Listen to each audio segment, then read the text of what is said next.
불자라면 꼭 봐야 하는 프로그램, 예비 불자라면 더더욱 놓치면 안 되는 프로그램, 정말 쉬운 불교 백문백답 MC 김연입니다. 오늘도 모두들 스님의 귀한 말씀 기다리고 있습니다. 홍법사의 심산 스님 모셨습니다. 안녕하세요. 네. 한국 불교의 미래를 짊어지고 있는 한국대학생불교연합회 김정현 학생 모셨습니다. 안녕하세요. 네, 안녕하세요. 당연히 알고 있겠지라고 생각했던 것들도요, 막상 누가 물어보면 쉽게 답하지 못하는 경우가 종종 있죠. 불자 여러분들도 스스로 믿고 있는 불교에 대해서 누군가 얼마나 알고 있나고 물어볼 때 스스로에게 몇 점을 주실 수 있을까요? 그래서 꼭 필요한 정말 쉬운 불교 백문백답입니다. 그렇죠, 스님? 예. 네. 네. 맞습니다. 네, 맞습니다. 네, 정현 학생은요, 네. 이제 곧 방학인데요. 예, 대학 생활의 그렇죠. 마지막 방학이잖아요. 그렇죠. 어떤 계획 세워놓으셨어요? 제가 대학생으로 대학 재학 중인 동시에 또 네. 한국대학생불교연합회라는 단체에서 간사 직책을 맡고 네, 있지 않습니까? 그렇다 보니까 겨울 방학이나 여름 방학이 돼야 이제 학생들이 좀 자유롭게 활동을 할 수가 있습니다. 그래서 전 회차에도 아마 말씀을 드렸던 것 같은데 저희 네. 템플스테이라든지 그 외에도 각종 프로그램들 2월, 1월에 이렇게 열리거든요. 그런 프로그램들 준비하는 그런 시간들을 좀 방학 때는 가져보려고 계획하고 있습니다. 네. 좋은 추억 많이 만드시길 바라겠습니다. 네. 네, 오랜 역사를 가지고 있는 절에 가보면요, 세월의 흔적을 고스란히 담고 있는 사찰의 문화재들을 많이 볼 수 있는데요. 오늘은 절에 가면 볼 수 있는 법구에 대해서 알아보겠습니다. 첫 번째 질문은 정현 학생이 준비해 주셨죠? 네, 제가 준비했습니다.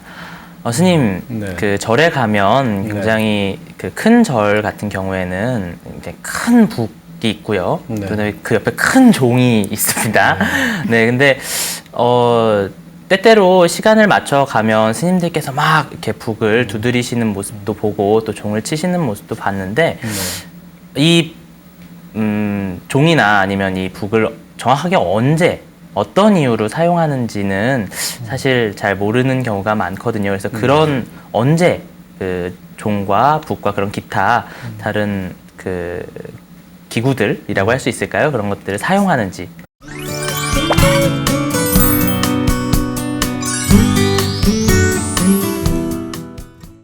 네. 우리가 왜 사물놀이 할 때 사물 얘기하죠? 예. 네. 절에 사물이 있어요. 4가지의 법구. 네. 지금 이제 종 얘기를 했죠. 예. 이 사물이 그 가지는 의미가 또 다 있거든요. 종이라고 하는 건 지옥 중생을 위해서 친다. 종소리를 듣는 순간에는 지옥에서 고통받던 중생들도 그 고통을 쉰다 그래요. 네. 그러면 하루 종일 쳐야 되겠지만. 네네. 그런 의미가 있군요. 네, 그런데 이제 종은 새벽 예불, 사시 불공, 그리고 저녁 예불. 네. 그리고 통상적으로는 조석, 새벽 예불하고 저녁 예불에 종을 치게 됩니다. 네. 이건 이제 정상적으로 치는 종이고, 네. 네. 또 하나는 이제 진짜 경사가 났을 때도 종을 칩니다. 네. 절에 어떤 경사가 있을까요? 스님 탄생일. 아니, 절에서 스님이 이거 정말 쉬운 불교 백문백답 아니면 나올 수 없는. 네, 수준에 맞춘 질문을 했습니다. 네. 그렇죠. 그걸 네. 조금 확대하면 네. 성불한 경우. 네. 스님들이 수행을 하시다가 이제 깨쳤구나. 네. 이런 짓에 성불을 하셨다라고 공인이 될 때 종을 칩니다. 네. 그렇군요. 이건 아주 경사스러운 일이죠. 네. 그렇겠네요. 또 큰 법회가 있을 때, 네. 또 큰 행사가 있을 때, 네. 그건 그 행사에 맞춰서 종을 치게 돼 있죠. 우리가 뭐 수계식을 해도 종을 칩니다. 네네. 그런데 이제 또 안 좋을 때가 있어요. 안 좋을 때도 종을 칩니다. 어떤 때가 안 좋을 때일까요? 절에. 뭐 큰 스님께서 열반을 하셨다거나 그런. 빠른데 네. 이제. 아까 생일 얘기를 하셨으니까 왠지. 네. 맞아요. 네. 우리나라 사찰의 어떤 대다수는 목적은 죽이죠. 네. 네네. 그러다 보니까 만약에 불이 났다. 그러면 종을 칩니다. 아. 그러니까 옛날에는 네. 요즘은 이제 어떤 그 스피커 앰프 시설이 좋아서 네. 뭐 전 도량에 다 소리가 들리게 이렇게 할 수 있지만 옛날에는 그게 안 되니까 종을 치는 거예요. 아. 네. 또 예를 들어서 뭐 도둑이 들었다. 음. 금방 얘기했듯이 큰 스님께서 열반하셨다. 네. 그러니까 일상적인 일이 아닌 어떤 특별한 경우에 빨리 많은 대중 스님들을 모아야 될 경우에 종을 치게 되죠. 네. 그러니까 이제 크게 보면 하나는 종교적 네. 의미로서 지옥 중생을 편안하게 해주기 위해서 종을 치고 또 하나는 어떤 화제라든지 큰 일이라든지 이 동시에 많은 사람들에게 알리는 신호용으로서 범종을 치게 된 것이죠. 네. 그러니까 일단 절에서 종소리가 난다면 네.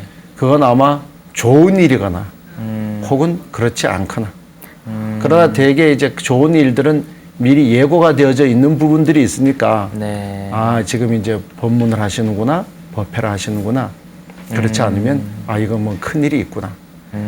이제 북도 마찬가지예요. 네. 북도 아까 종이 지옥 중생을 위해서 친다면 네. 네. 북은 축생을 위해서 칩니다. 네. 북소리를 들으면서 축생들이 해탈을 얻는다. 그렇기 때문에 북소리는 곧 진리를 전파하는 어떤 의미도 담고 있지만 네. 축생, 이 발을 가지고 걸어 다니고 있는 모든 축생들의 행복을 위해서 북을 친다. 근데 이 북은 아까 종처럼 그렇게 다양하지 않고 네. 조성 예불 그리고 사시에 치는 경우죠. 네. 네. 그렇군요. 그렇군요. 저는 네. 법구 중에 목걸을 참 좋아하는데요. 네. 네. 네. 물고기는 잘 때도 눈을 뜨고 자기 때문에 물고기처럼 24시간 정진하라는 의미가 담겨 있다고 알고 있습니다. 맞나요, 스님?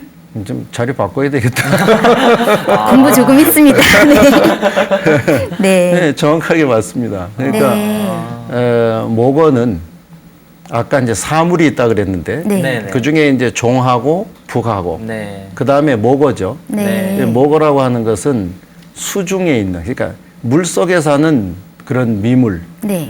뭐 물고기를 포함해서 이런 모든 생명들의 평화를 위해서 이제 목어를 치는 것이죠. 네. 그러니까 금방 얘기했듯이 또한 이 목어는 고기가 24시간 눈을 뜬다라고 하는데 사실은 눈을 감아도 우리는 뜬 것처럼 보일 거예요. 투명하니까. 네. 그런데 일단은 눈을 뜨고 있다는 것은 네. 항상 깨어 있다.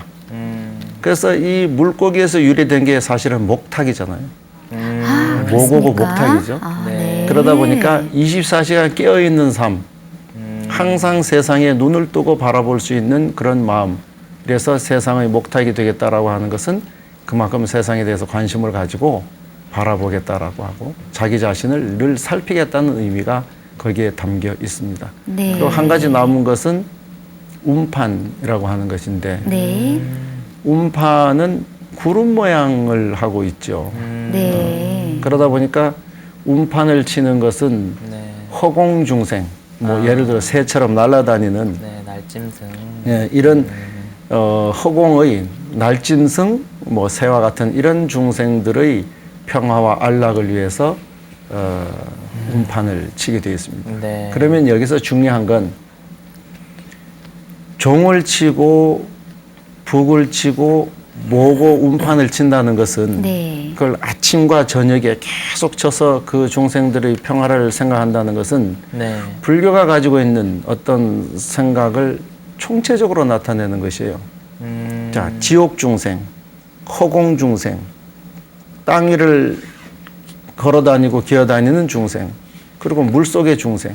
네. 그러니까 불교는 어느 곳에 있든 모든 생명, 모든 중생의 평화와 안락을 기원하는 의식으로서 이 사물을 친다라고 네. 하는 의미죠. 아, 뜻이 굉장히 깊네요. 네. 그렇죠. 네, 이 시간을 통해서 매일 새로운 것을 알게 되네요. 목어와 네. 목탁이 같은 어원에서 나왔다는 네. 것을 정말 처음 알았습니다. 네, 그러게요. 네. 절의 오래된 역사만큼이나 우리나라의 오래된 절과 사찰의 문화재를 불자로서 지키고 가꾸는 것은 어찌 보면 당연한 의무인데요.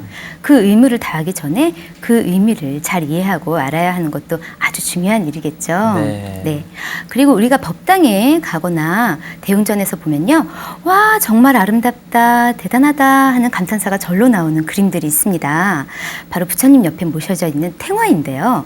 스님, 네. 정말 궁금합니다. 탱화에는 많은 분들이 그려져 있는데요. 네. 어떤 의미를 담고 있나요?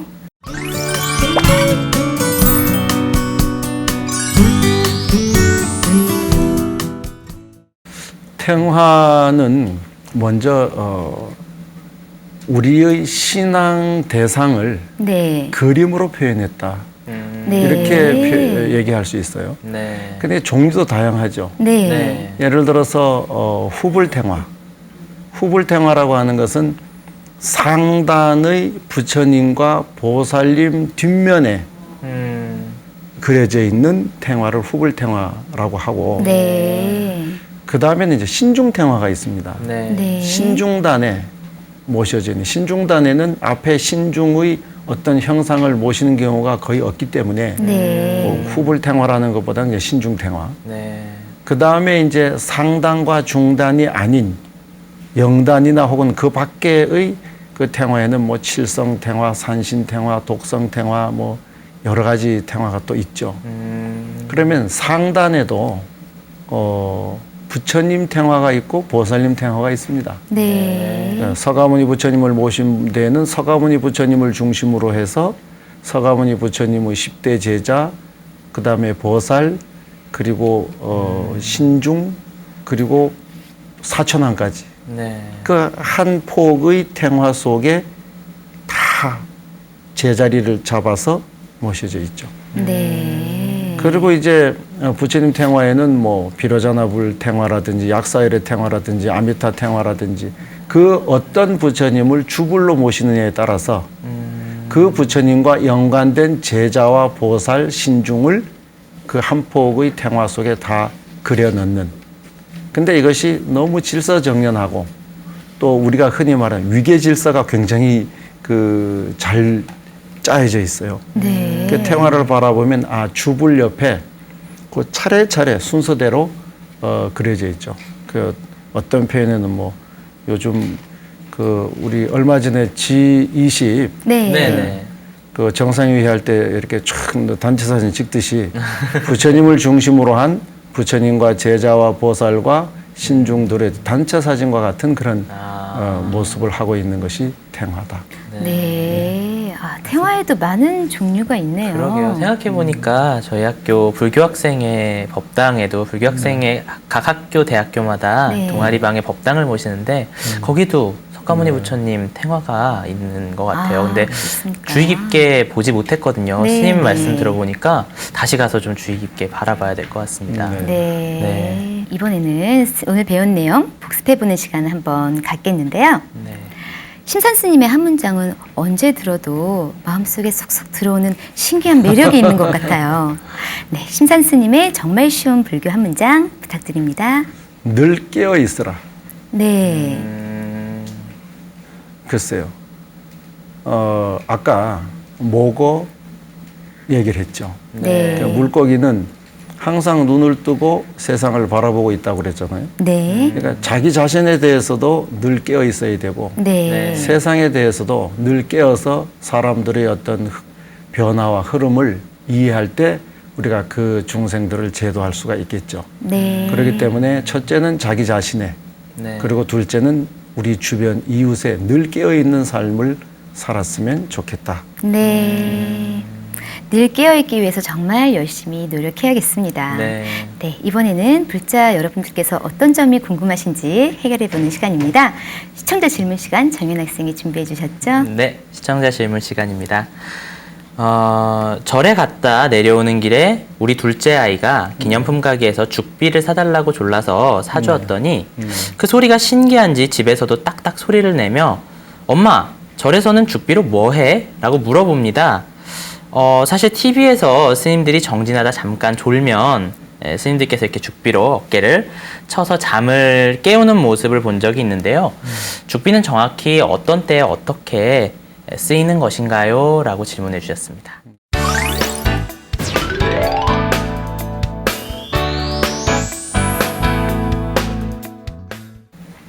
크게 두 가지로 나눠서 네. 첫째는 금방도 얘기했지만 경책의 의미가 있죠. 네. 예를 들어서 뭐 존다든지 네, 망상에 젖어 있다든지 네, 혹은 어떤 환기가 필요하다고 생각할 때 그걸 깨우는 경책의 의미가 있고 네. 그다음 또 하나는 신호의 의미죠.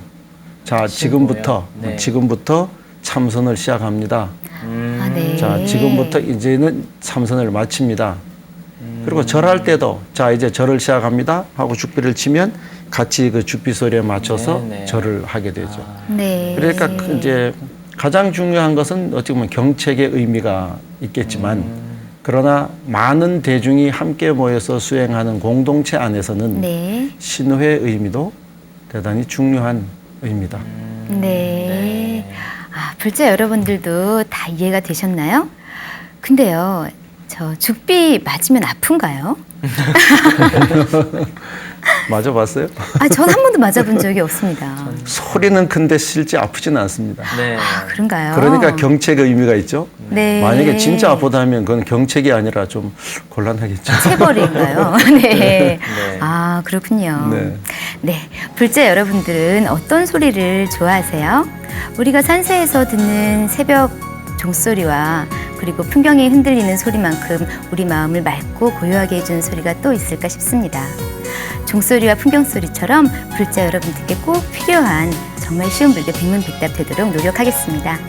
여러분 성불하십시오. 공부하십시오.